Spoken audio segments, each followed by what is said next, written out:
Señor, pues te damos muchas gracias, Padre bendito, por este día. Gracias, Padre, por tu amor y tu cuidado que tienes hacia nosotros.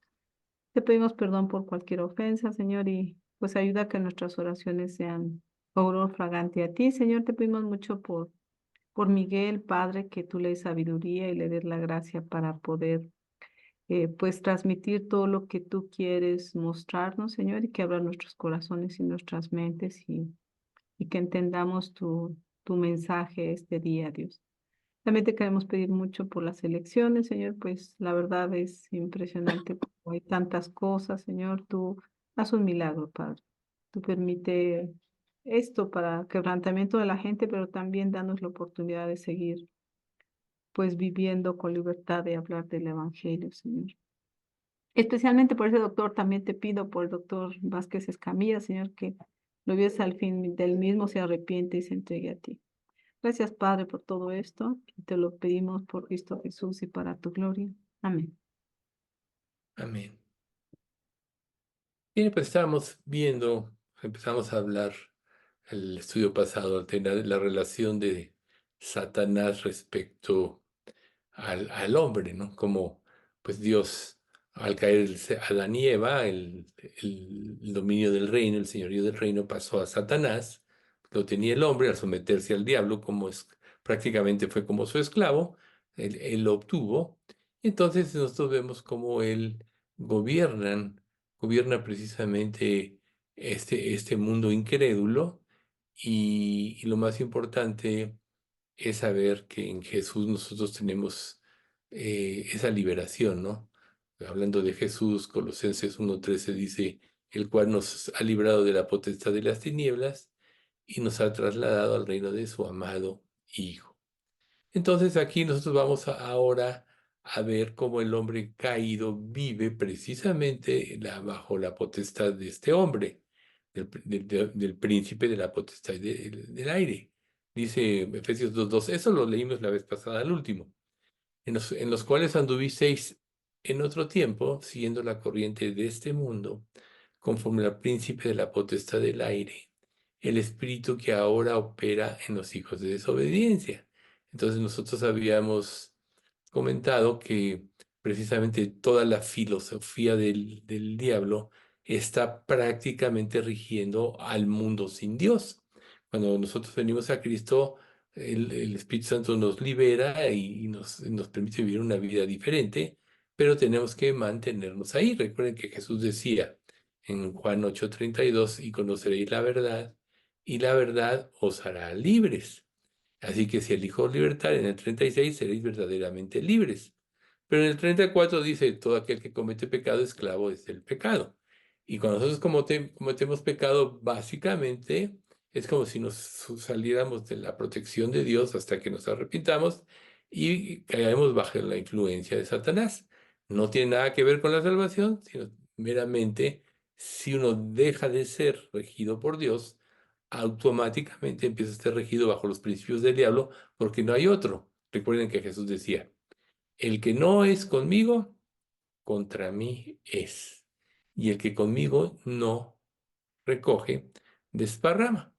Entonces, este mundo está regido este mundo sin Dios está regido por Satanás.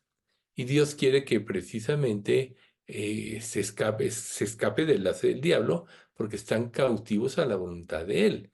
De hecho, es increíble, pero recuerden en Efesios 6:12 que dice que no tenemos lucha contra sangre y carne, sino contra principados, contra potestades, contra los gobernadores de las tinieblas de este siglo, contra huestes espirituales de maldad en las regiones celestes.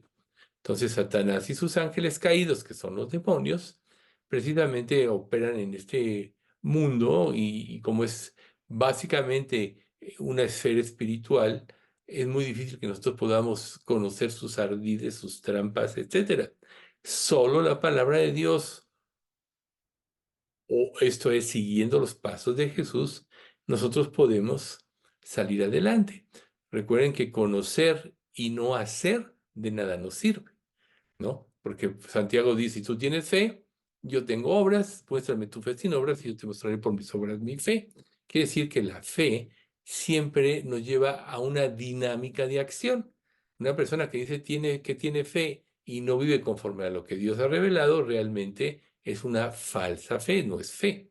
Pero la verdadera fe siempre nos lleva a actuar, empezando a depender de Dios, seguir su voluntad, seguir sus pisadas y luego cumplir su obra. Entonces, eh, el príncipe de la potestad del aire, prácticamente sus acciones son mortíferas, y el ser humano sin Dios no tiene otra, porque su mente está reprobada. Recuerden, la mente invertida es que piensa al contrario de como debe pensar. En lugar de amar a Dios, a su creador, lo odia, se esconde de él, trata de escapar de él, lo ve como su enemigo, cuando de él, por él y para él son todas las cosas, o como le dijo Daniel a Belsázar, ¿no? Honraste a los dioses de madera, de heno, de plata, de bronce, etcétera, y al Dios en cuyas manos está tu vida, no honraste. Así es el hombre sin Dios. Adora todo, pero al Dios en cuyas manos está su vida, no honra.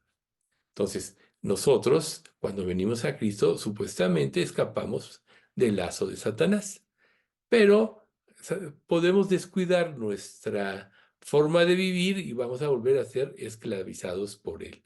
O sea, ¿qué quiere decir esclavizado? Que nos esclaviza, o sea, ya como hijos de Dios, recuerden, ya tenemos la mente de Cristo, ya pertenecemos a Dios, nada nos puede arrebatar la salvación, mis ovejas oyen mi voz y yo les conozco y me siguen, y yo les doy vida eterna y no perecerán jamás, ni nadie las arrebatará de mi mano. Mi Padre que me las dio es mayor que todos y nadie las puede arrebatar de la mano de mi Padre. Y Jesús y el Padre son uno solo, o sea, Dios Padre, Hijo y Espíritu Santo. Pero si nosotros dejamos de vivir bajo los principios de la palabra, bajo el camino de la fe, automáticamente vamos a entrar en el camino de la mentira, en el sistema de filosofía que el diablo ha impuesto, y vamos a quedar cautivos hasta que nos liberemos reconociendo nuestro pecado y volviéndonos a Dios. Por eso es tan importante que nosotros estemos escudriñando nuestros caminos, como dice Lamentaciones. Escudriñemos nuestros caminos y volvámonos a Jehová. Recuerden ustedes que el libro de Lamentaciones fue después de la cautividad, donde todo parecía verse gris, etcétera. Jeremías siempre testificó, et- pero él cuando está en la peor situación dice, por las misericordias de Dios no hemos sido consumidos porque nunca decayeron sus misericordias, nuevas son cada mañana. Mi porción es Jehová, dijo mi alma, por tanto en él esperaré. Entonces, él en este mismo contexto dice, escudriñemos nuestros caminos y volvamos a Dios. Entonces, todo creyente es que mantenerse libre del lazo del diablo tiene que mantenerse en los caminos de Dios. Recuerden, primera de Pedro 5:8, que nosotros dice, sed sobrios y velad, porque vuestro adversario el diablo anda alrededor buscando como león rugiente a quien devorar, al cual resistid firmes en la fe, sabiendo que los mismos padecimientos se van cumpliendo en vuestros hermanos en todo el mundo. Entonces, cuando nosotros venimos a Cristo, ya pasamos a formar parte de la familia de Dios, pero tenemos que mantenernos actuando con la mente de Cristo, esto es, basado en los principios de la palabra, en obediencia y fe. Entonces, Satanás principalmente, su obra es sobre los hombres caídos que están cautivos a su voluntad, están esclavizados y son un instrumento del diablo para hacer su voluntad. Recuerden ustedes que Satanás no se va a presentar como ese muñeco de cuernitos rojos, ¿no? Que es pues una situación hasta de risa, ¿no? Él nunca se manifiesta. No sabemos que Él está actuando, Él actúa a través de las personas, a través de los ídolos, o sea, Él está oculto, está enmascarado de su verdadera identidad.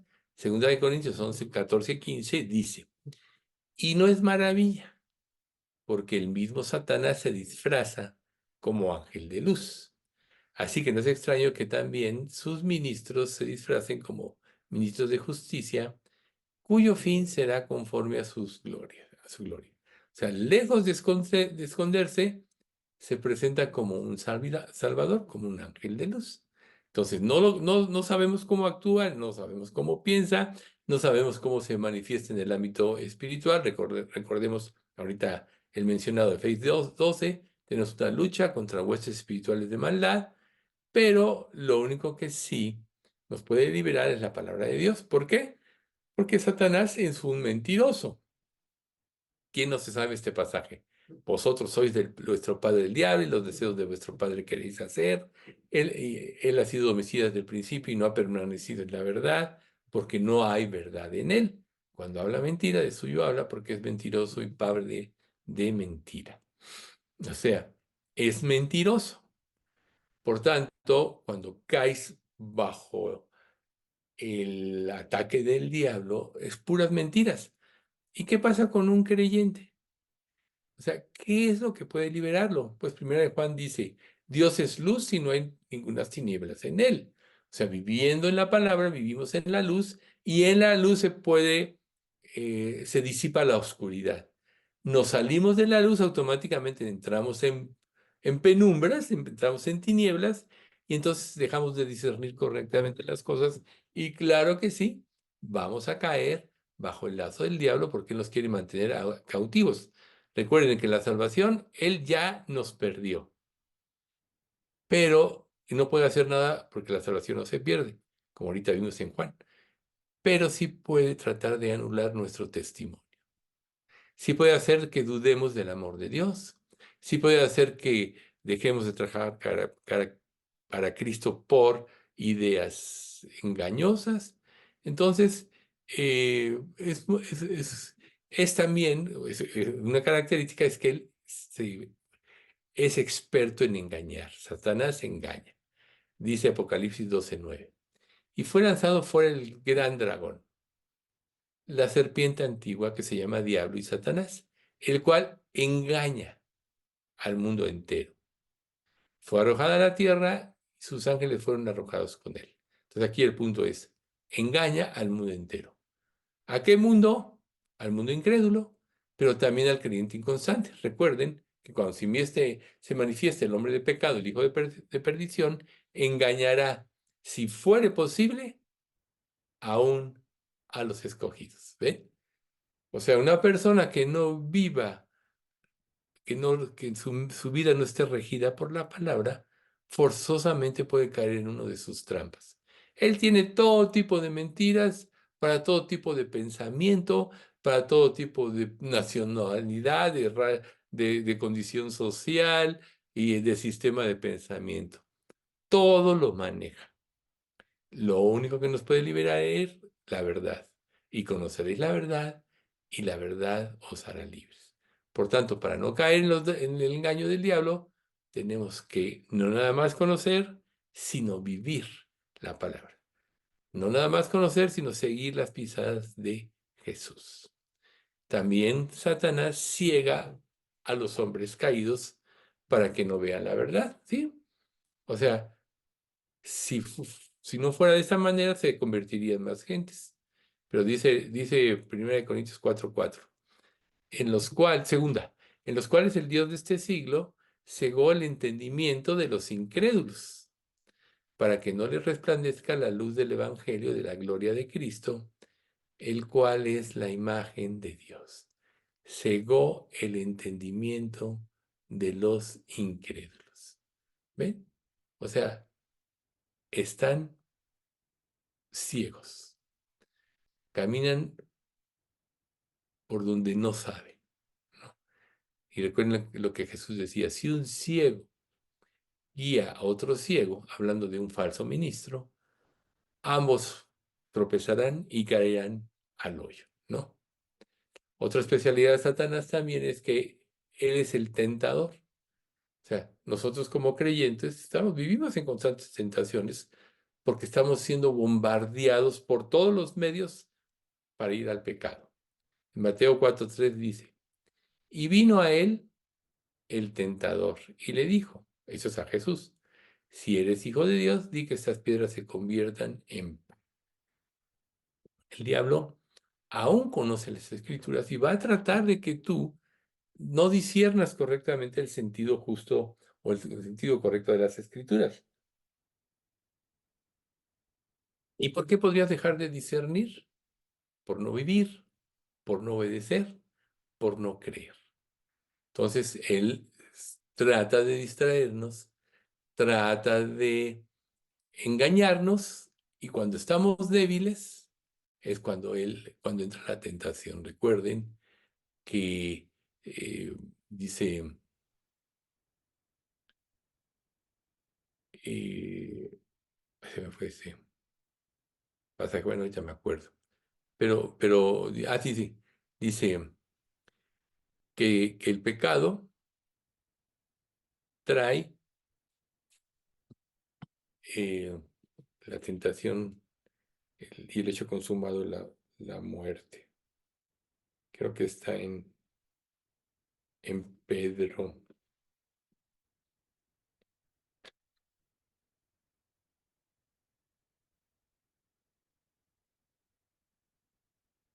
Dice,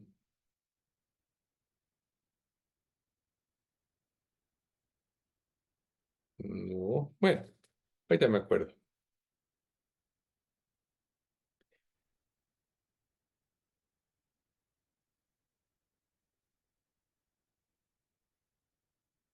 Eso me puede decir. Bueno, bueno, volviendo aquí al punto. Así, cada uno es tentado conforme a su concupiscencia. Después la concupiscencia da luz al pecado y el hecho consumado da a luz la muerte. Ahorita no me acuerdo de la cita, ¿sí? O sea, todos tenemos en nuestra mente un, una inclinación. Dios nos dio la mente de Cristo, pero seguimos luchando con el sistema antiguo de pensamiento. Lógico, la fe, el arrepentimiento, la obediencia nos va librando y va fortaleciendo nuestro ser interior por medio de ese espíritu. Y mientras más obedecemos, se va fortaleciendo o va haciendo más clara la voz de Dios en nuestra mente, y es más difícil que nosotros no pequemos. Pero ¿qué pasa si descuidamos esto? Entonces el conjunto de ideas y todo empiezan a confundirnos, y es ahí donde caemos, y es ahí donde el diablo aprovecha para tentar. Recuerden que Satanás tentó a Jesús conforme a las Escrituras. O sea que aún él puede usar las mismas Escrituras para que una persona caiga, a menos que, como Jesús, conozca el sentido. Porque Jesús le responde a Satanás, si ustedes recuerdan, escrito está, perdón, no tentarás al Señor tu Dios. Y en Tesalonicenses, 1 Tesalonicenses 3:5 dice, por lo cual yo, no pudiendo soportar, más envié para informarme de vuestra fe, no sea que os hubiese tentado el tentador y que nuestro trabajo resultase en vano. O sea, él actúa aún en los creyentes. El mundo entero está bajo el maligno, pero a estos le pertenecen. Todo el que no ha recibido a Cristo le pertenece a Satanás. Por tanto, su lucha es contra los verdaderos creyentes y trata de confundirlos, que quiten los ojos de Dios, etcétera, ¿no? Entonces, para que nosotros podamos entender todas estas características del diablo, también tenemos que entender el carácter universal del pecado. Y ese es el próximo subtítulo sobre el cual vamos nosotros a empezar hoy. No vamos a acabar, pero lo importante es, lo que vamos a empezar a analizar es la pecaminosidad del pecado. Recuerden algo muy importante. Muchos de nosotros, cuando pecamos, tratamos de minimizar el pecado porque muy en lo profundo nos queremos arrepentir o lo consentimos. O sea, recuerden cuando David, por ejemplo, peca con Betsabé.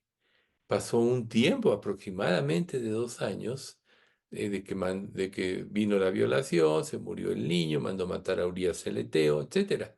Y al tiempo que Dios consideró oportuno, mandó al profeta Natán y le puso aquella alegoría de la ovejita que tomó que él solo tenía uno, etc. Le dijo, tú eres ese hombre, cuando dijo, este merece morir.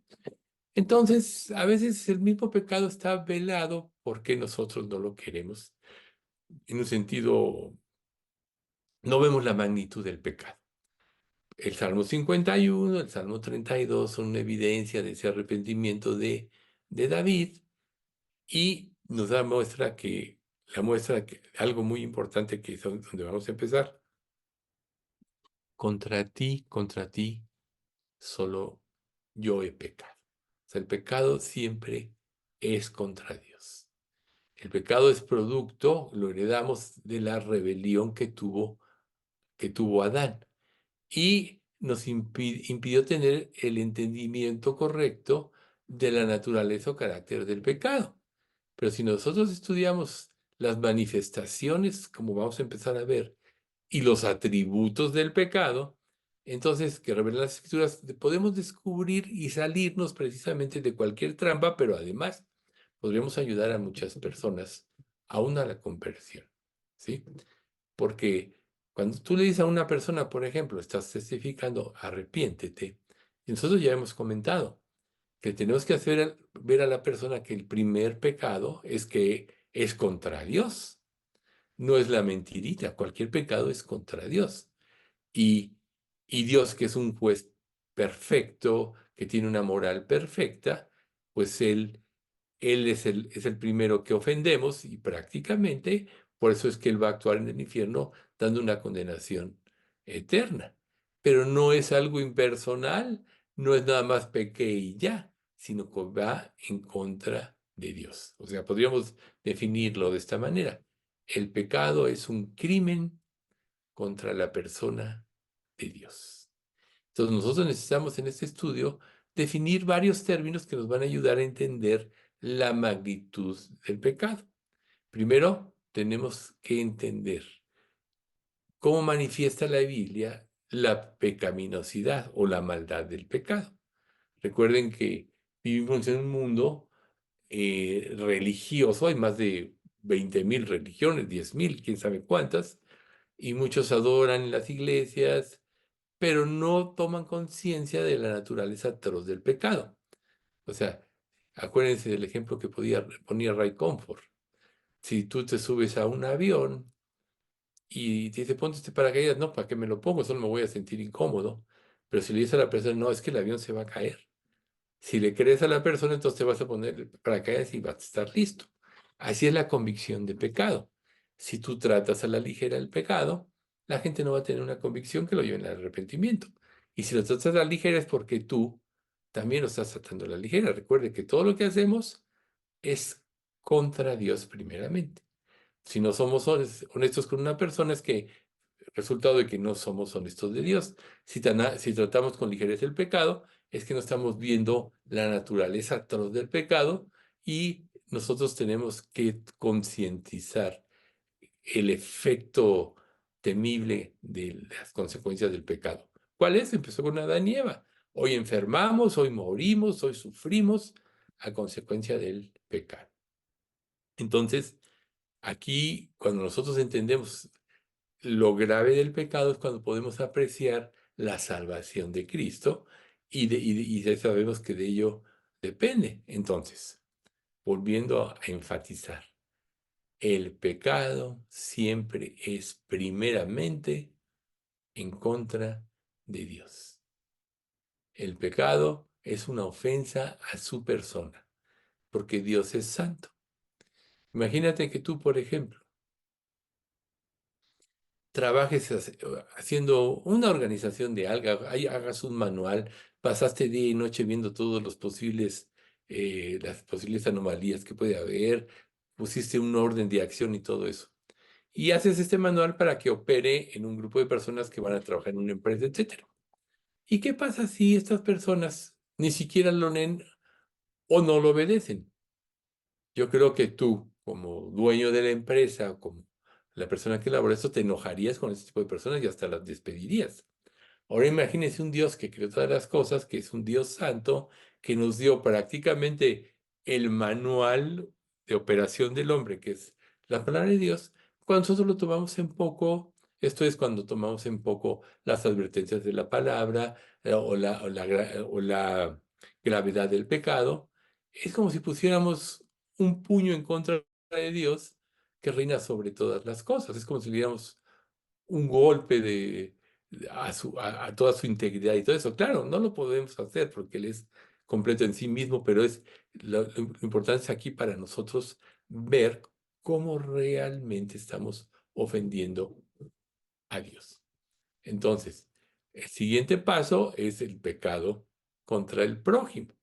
Si tú pecas contra Dios, obviamente vas a pecar contra el prójimo que está hecho a la imagen y semejanza de Dios. O sea, nosotros, recuerden, noche, el hombre fue hecho a la imagen y semejanza de Dios.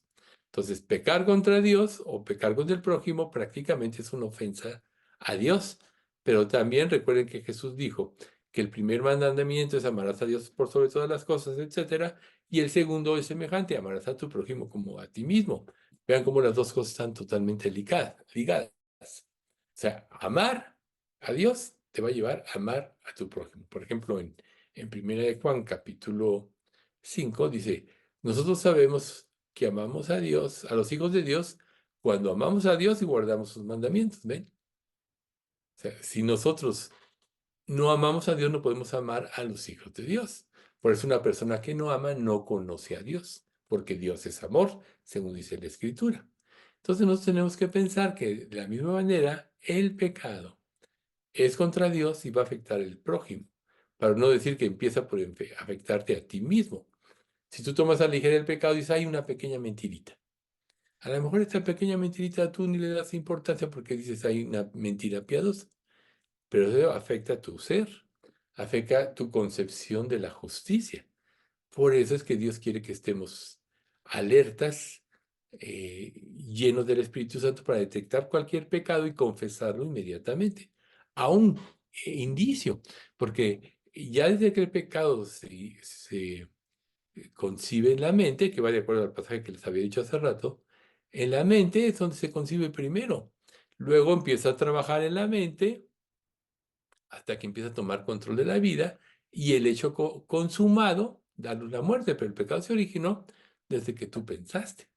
Si una persona dijera, bueno, es que yo no robo, pero estás pensando en robar y tu mente está ocupada a ver qué haces para tener más dinero, o sea, ya estás pecando ahí, porque aunque no lo hagas físicamente, ya en tu mente está afectada por esto. Igual pasa el mal pensamiento hacia un hermano en Cristo.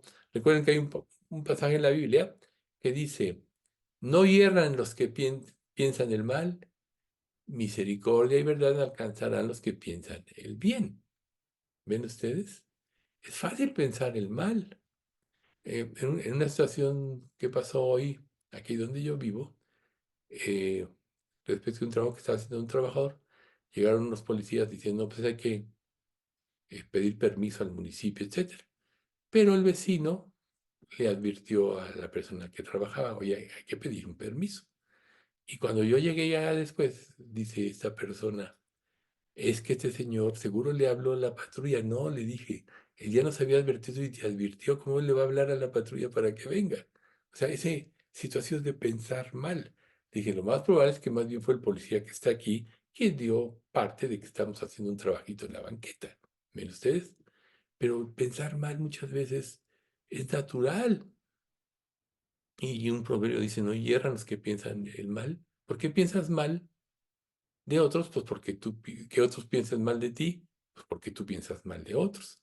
Si tú cumplieras el mandamiento de no pensar mal, entonces tendrías muchos problemas. Y si una persona actuara mal contra ti, Dios te haría discernir eso, ya que tu mente y tu conciencia están limpias. Y aunque tú no, digamos, no discernieras el mal que alguien te puede hacer, pues Dios está por ti. Si Dios es por nosotros, ¿quién contra nosotros? ¿Ves? Entonces, cumplir ese tipo de cosas en la vida es lo que nos va a librar de problemas que van a evitar que el diablo tome control de nuestros pensamientos. Pero lo más importante es saber que el primer pecado es contra Dios. ¿Sí? Por ejemplo, una persona podría preguntar, ¿cómo Dios puede juzgar a un ateo si es un hombre que no entiende la grandeza del Salvador y por eso lo niega?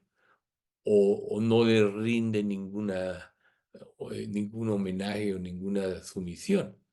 O sea, en realidad el ateo solo está tomando una postura de cosas que no entiende y prefiere negar a Dios que enfrentarse al pecado. Ese es el fondo del pensamiento. Un religioso es peor. Yo digo que es más fácil que se convierta en un ateo que un religioso, porque el religioso usa la religión para justificar su pecado, pero se cree bueno, se cree salvo. ¿Y cómo lo vas a sacar de ahí? Por eso es tan importante que nosotros entendamos, reitero, que el pecado es contra Dios. Y entonces, cuando una persona no ve la magnitud de su pecado, lo justifica, vamos a volver al ejemplo de David, primero ve y codicia. Manda a preguntar quién es esa mujer, Betsabé, y le dicen, es esposa, es casada. Pues ya ahí era un freno. Y luego le dicen, es esposa de uno de tus 30 valientes, Urías el Eteo. Un mayor freno, pues ya que él había participado de todas las batallas con David, etcétera, ¿no? Pues aún así él decide pecar y trata de que se embarace. Digo, ella le dice, oye, estoy embarazada y trata de justificar el embarazo mandando traer a Urías Eteo para que pues duerma con su esposa y se justifique el pecado. Claro que Dios no lo permitió. Y ya que ve que no puede, manda matar a Urías el Eteo. ¿Se dan cuenta de la secuencia, cómo se va aumentando la gravedad? ¿Dónde debió haber parado David aquí? Cuando miró. Como rey, si hubiera sido una persona soltera, una mujer soltera, pudo haberla tomado. Los reyes tenían esposas y concubinas. En aquel tiempo se permitía, aunque no era la voluntad de Dios. Recuerden lo que Jesús dijo. Dejan el hombre a su padre y a su madre y se unirá a su mujer y serán una sola carne. Por tanto, lo que Dios unió no lo separe el hombre. O sea, así fue. Una esposa, así es como dijo, oye, entonces, ¿por qué Moisés permitió dar carta de divorcio? Por la dureza de su corazón, pero no es esta la voluntad de Dios. Entonces, David como rey pudo haberla tomado si hubiera sido soltera, pero no lo era.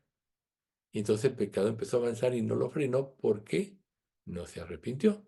Pero cuando es confrontado por el profeta Natán, entonces ahí es donde entiende la magnitud del pecado y por eso en el Salmo 51:4 dice, contra ti yo solo he pecado y he hecho lo malo delante de tus ojos. O sea, él ya sabía, ya había entendido que el pecado en primera en primer punto de gravedad es en contra de Dios, además de todo lo que él hizo. ¿Y qué consecuencias trajo? Él se arrepintió, hubo consecuencias.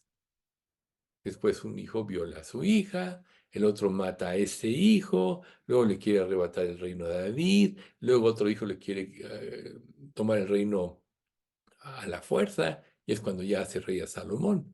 Pero puras tragedias. Entonces nosotros ver que el pecado es contra Dios, pero hay una cantidad de consecuencias que debemos de temerlo. Por eso es importante centrar dónde está nuestro primer amor. Porque podríamos decir que el pecado es no amar a Dios. Es amarte a ti mismo y es amar la autocomplacencia. Porque si Dios te dice, no hagas esto, no hagas lo otro, no hagas aquello, eh, y tú desobedeces porque quieres autocomplacerte, pues ya estás pecando contra Dios. El hombre sin Dios no sabe que sus mandamientos nos libran de una vida de impiedad y nos llevan a la felicidad si los cumplimos.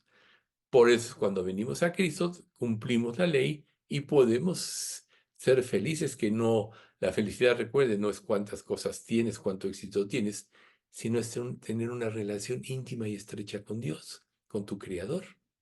¿Ves? Dios llena el vacío que tú tienes, que es del tamaño de Cristo. Y ese vacío para los hombres sin Dios nada lo puede llenar, ni dinero, ni fama, ni posición social, etcétera. ¿Ven? Entonces, amar a Dios con todo tu corazón y con toda tu alma y con toda tu mente y con todas tus fuerzas es el primer mandamiento. Y Jesús dijo, Juan 14:15, si me amáis, guardad mis mandamientos. A lo mejor dices, es que yo amo a Dios, pero no guardas sus mandamientos. Entonces no amas a Dios, ¿ves? Eso es lo que hace la Escritura. Amar a Dios significa guardar sus mandamientos. Amar a Dios significa amar a los hijos de Dios, como dice 1 Juan capítulo 5. ¿No? Esa es la guía que Dios nos da. Pero la desobediencia, y ya vamos un poquito más profundo, es una demostración de nuestra falta de amor a Dios.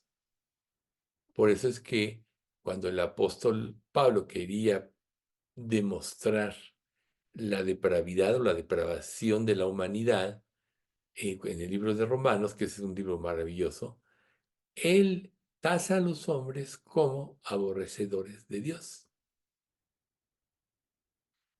El ser humano aborrece a Dios porque está muerto, porque no quiere saber nada de él, ¿sí?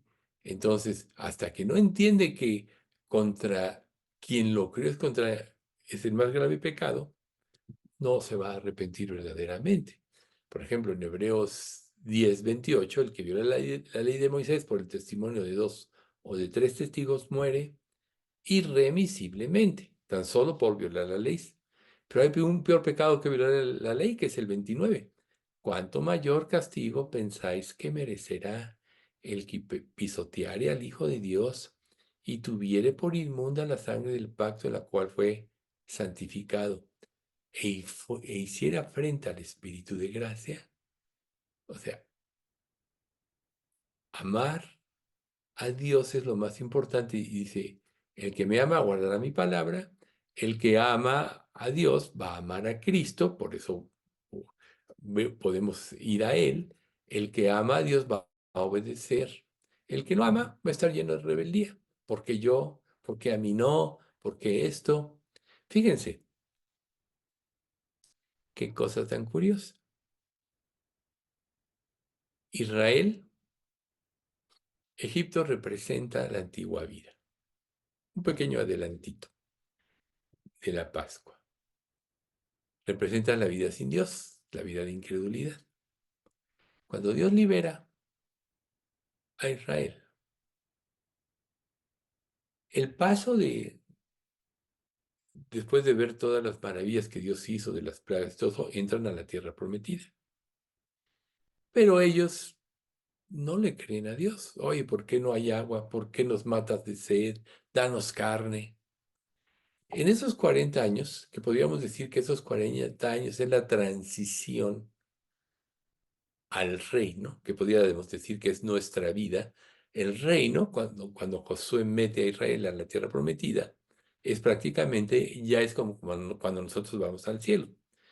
Pero los 40 años representan nuestra vida desde que tenemos conocimiento de Dios hasta el momento en que nos llama a su presencia para recibir el reino. ¿Cuál fue la característica de Israel durante estos 40 años? La queja.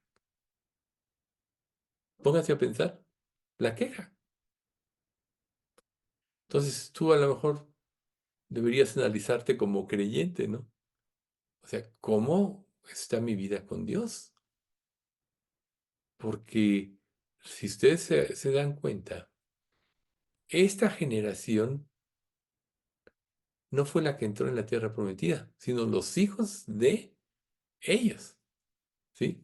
O sea, Dios en nuestra vida tiene que hacernos nuevas criaturas. Y la transición de lo que somos, lo que pensamos, a tener la mente de Cristo y vivir para hacer la voluntad de Dios es el tiempo de nosotros en esta vida. Cuando nosotros cumplimos ya el propósito, Él ya nos lleva a su presencia para recibir el reino. Recuerden, a lo mejor tú dices, no, es que esta persona era creyente y se murió hace 50 años. ¿Cuánto tuvo que haber esperado? No. Cuando tú mueres ya el tiempo deja de pasar. Pues medimos el tiempo porque estamos aquí. Quizá va a ser que muchos van a resucitar para, o sea, como dicen, ¿no? Para recibir al Señor Jesucristo en el aire, Y para ellos ha de haber pasado un día, un ratito, y a nosotros nos pudo haber pasado toda una vida aquí, porque ya no hay tiempo. Entonces ahorita es el tiempo en el cual nosotros tenemos que establecer los principios, los verdaderos valores, ver la magnitud del pecado, porque nosotros no nos vamos a estar arrepintiendo mientras no veamos la gravedad del pecado y contra quién pecamos, reitero, en primer lugar, contra Dios. Entonces, podemos ser muy religiosos, puedes asistir a todos sus estudios, puedes leer la Biblia, pero si no hay consistencia en tu vida, si no tomas la responsabilidad de lo que Dios te revela, esto es, lo ejecutas o lo llevas a cabo, en la dependencia de Dios, obviamente, entonces realmente vas a hacer cualquier otra cosa que amar a Dios. Otro punto importante, el pecado es no glorificar a Dios. Es no glorificar a Dios. ¿Acaso no todas las cosas son para la gloria de Dios? Claro que sí. No es el único ser que merece la gloria. Él nos hizo, Él nos sustenta, Él nos da entendimiento para que veamos nuestra condición, Él nos da el arrepentimiento, Él nos da la fe para creer, Él nos da las obras para que andemos en ellas, ya hablando como creyentes. ¿Quién merece la gloria? Por eso Pablo dijo, por Él, de Él y para Él son todas las cosas. O Salomón. Tuya es, oh Jehová, Primera de Crónicas. Tuya es, oh Jehová, la magnifique, 29, 11 al 13. La magnificencia y el poder, la victoria, la gloria y el honor, porque todas las cosas que están en los cielos son tuyas y tú dominas sobre todos. En tus manos está la fuerza y el poder, y en tus manos está darle fuerza y poder a todos, si fuera el caso, ¿ven? Pero a Él le pertenecen todas las cosas. Entonces, si no vivimos para darle la gloria a Dios, nos vamos a desviar, no vamos a entender, ni vamos a poder ver la gravedad del pecado. Por eso en 1 Corintios 10:31 dice, si pues coméis o bebéis o hacéis otra cosa, hacedlo todo para la gloria de Dios.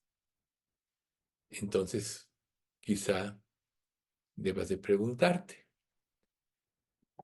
si al menos está esto en mi pensamiento, o solo vives tu vida como la vives. Como viene, como se presentan las circunstancias. Si así vives, ya perdiste la pista.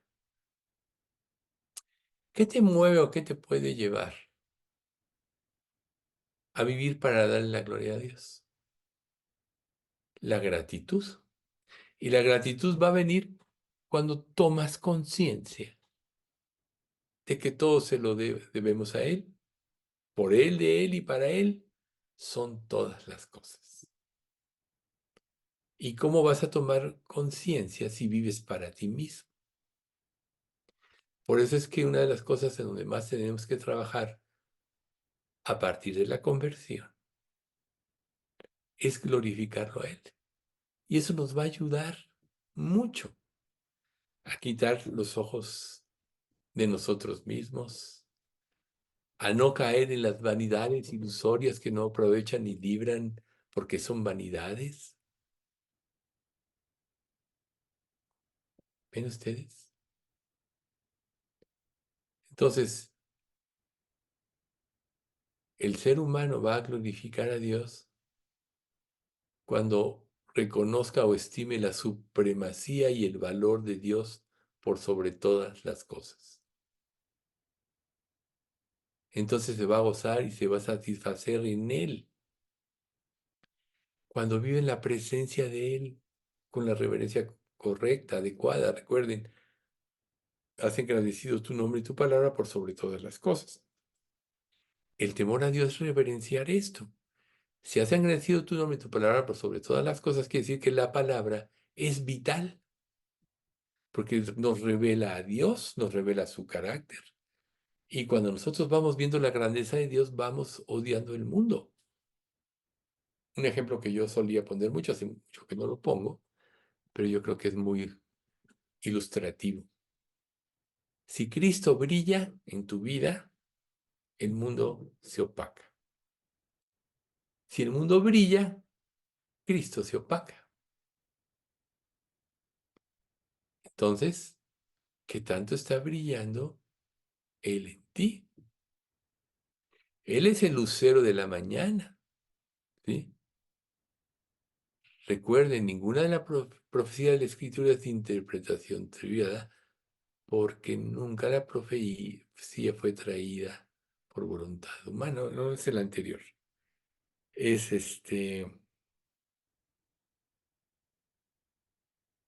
que dice, y el lucero de la mañana resplandezca en vuestros corazones, entendiendo que ninguna profecía de la Escritura es de interpretación privada. Ah, ya me acordé de la primera parte. Tenemos la palabra profética más segura, a la cual hacéis bien en estar atentos como una antorcha que alumbra en un lugar oscuro, o sea, la luz sobre las tinieblas, hasta que el día esclarezca, hasta que empecemos a ver con ojos espirituales y el lucero de la mañana salga en vuestros corazones. Ese es Jesús. Se revele plenamente en tu vida. Eso es lo que tenemos que buscar para glorificarle. Entonces nuestra vida va a estar llena de reverencia, de gratitud y de la adoración que Él merece. Pero cuando el ser humano peca, pasa lo opuesto. Y en lugar de amar a Dios, lo odia. En lugar de gozarse de sus mandamientos, le chocan, los niega, hasta insultan. Recuerden, Proverbios 19:3, la insensatez del hombre tuerce su camino y luego contra Jehová se irrita su corazón. ¿Ven? Así es el ser humano. Le echa la culpa a Dios, está enojado con Dios. Pero es como, pero por no reconocer a Dios ni reconocer su palabra, es como si se hubiera dislocado a sí mismo. Ha pervertido su mente, ha perdido la razón de su existencia. Por eso ves a todos haciendo, viniendo, ¿no? Edificando, derribando, volviendo a hacer, ¿no? O sea, ¿qué pasa con el ser humano? Tiene algo, ya quiere algo mejor. Ya tiene lo mejor, va por más. Y es imparable. La prueba de ella es los hombres que son inmensamente ricos. ¿Podrían muchos de ellos, la mayoría, por 10 generaciones o más, sin que trabajaran, darles todo y no se acabaría el dinero? Pero siguen trabajando y trabajando, están trabajando. ¿Saben por qué? Porque tienen un vacío que es del tamaño de Dios. ¿Qué pasa cuando un creyente llena su vida de Dios? Está satisfecho con lo que Dios le dé, porque Dios le da, administra a cada uno de nosotros lo correcto para que lo reconozcamos, le glorifiquemos, trabajemos con Él, para que Él forme a Cristo en nosotros. Esa es nuestra verdadera felicidad. Entonces, como Pablo dijo, he aprendido a contentarme cualquiera que sea mi situación. He aprendido a vivir en abundancia, he aprendido a vivir en escasez y luego concluye, el que no sabemos la mayoría, todo lo puedo en Cristo que me fortalece. ¿Ven ustedes? El vivir dándole la gloria a Dios te libera de todas las vanidades ilusorias de este mundo y te hace ver que Dios como gobernador y soberano absoluto te va a dar lo necesario para enriquecerte. ¿De qué manera? ¿Cuál crees tú que sea la verdadera riqueza? Los tesoros en los cielos. La fe vale más que el dinero porque la fe le da sustancia a todo. Pero ¿qué dice el Sermón del Monte?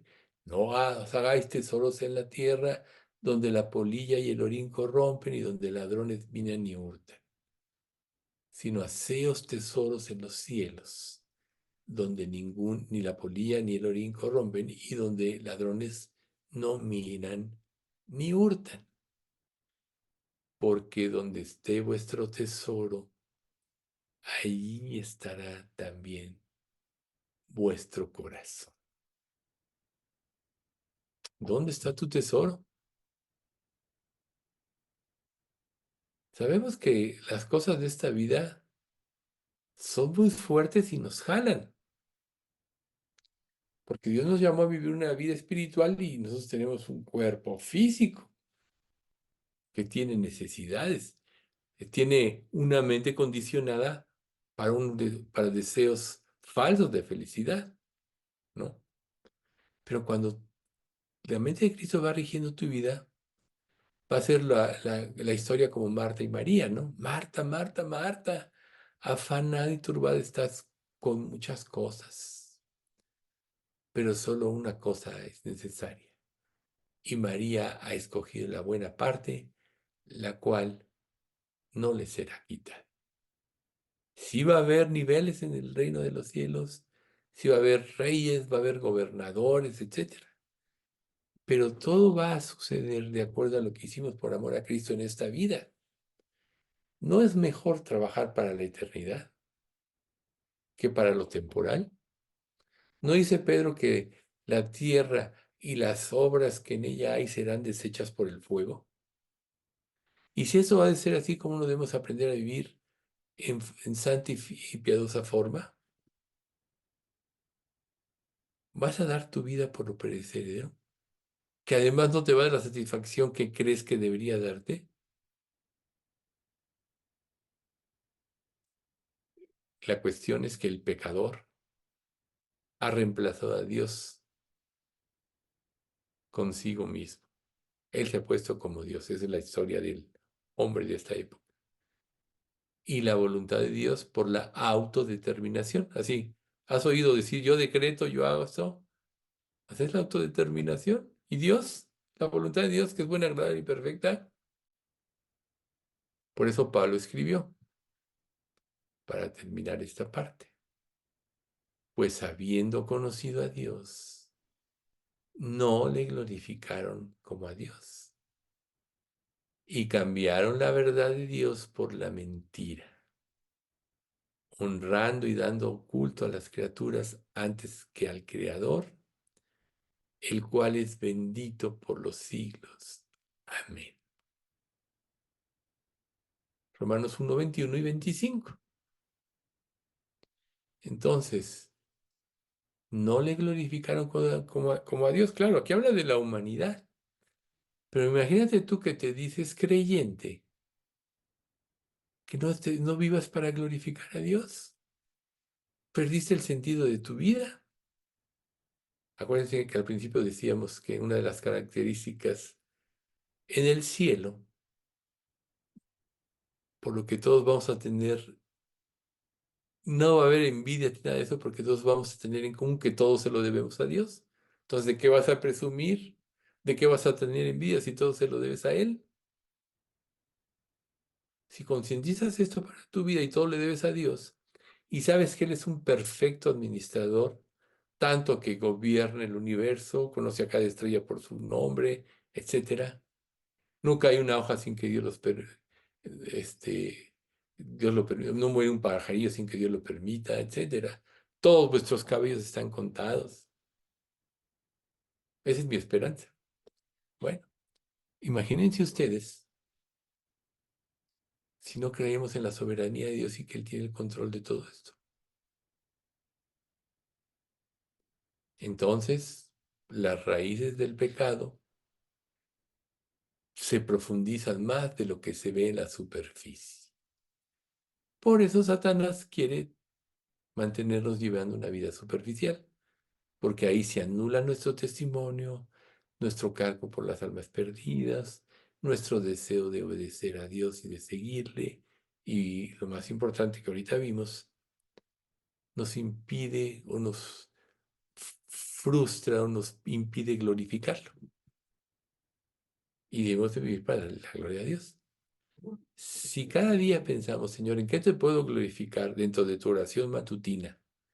Se supone que tienes que tener tu tiempo devocional, decirle, Dios, este día voy a hacer esto, lo otro, aquello, me pongo en tus manos, guía mis pasos. dame gracia, con quien hablar, ábreme puertas. Eso me tardé 30 segundos. Así debe ser tu oración matutina. Y decirle, Señor, que en todo lo que yo haga te glorifique. ¿Tú crees que eso no puede cambiar tu día? Pruébalo. ¿Cuánto nos tardamos en decir todo esto? Ponle que 1 minuto. Ah, no, no, pero tienes muchas cosas que hacer, ¿verdad? Sí, pierdes mucho el tiempo en muchas cosas, en lugar de pensar en darle la gloria a Dios. No seas como Marta, afanado y turbada de muchas cosas porque quitó los ojos de lo más importante, comunión con Dios y vivir para darle la gloria. Vamos a dar gracias. Padre, te agradecemos mucho por este estudio. Gracias por mostrarnos la gravedad del pecado y que, sobre todo, Señor, y en primera instancia, a quien ofendemos es a ti. Señor, tememos que el pecado nos robe la visión correcta de todas las cosas, que nos impida glorificarte como tú lo mereces, pues todo te lo debemos. Así que enséñanos, Señor, a apreciar cada día más tu palabra, a meditarla, a apropiarla, a personalizarla, para que ella empiece a regir nuestras vidas.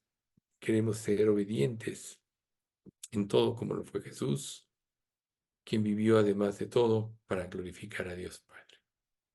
Y tú, Señor, le glorificaste a Él. Así tú prometes que a tus siervos fieles también tú los vas a glorificar. Pero lo que no nos importa ahora, más que nada, Señor, es que te glorifiquemos con nuestra vida. Así que límpianos de todo pecado, límpianos de toda maldad. No permitas que ningún pecado avance en nosotros, que tu Espíritu Santo nos permita detectarlo y destruirlo, arrepintiéndonos, Padre, y cambiando nuestra mente y nuestro corazón para que sea hacia ti. Padre, guarda nuestra iglesia, mantén en santidad y prepara nuestros corazones para este domingo que vamos a llevar a cabo la cena del Señor. Todo esto te lo pedimos en nombre de Cristo Jesús. Amén.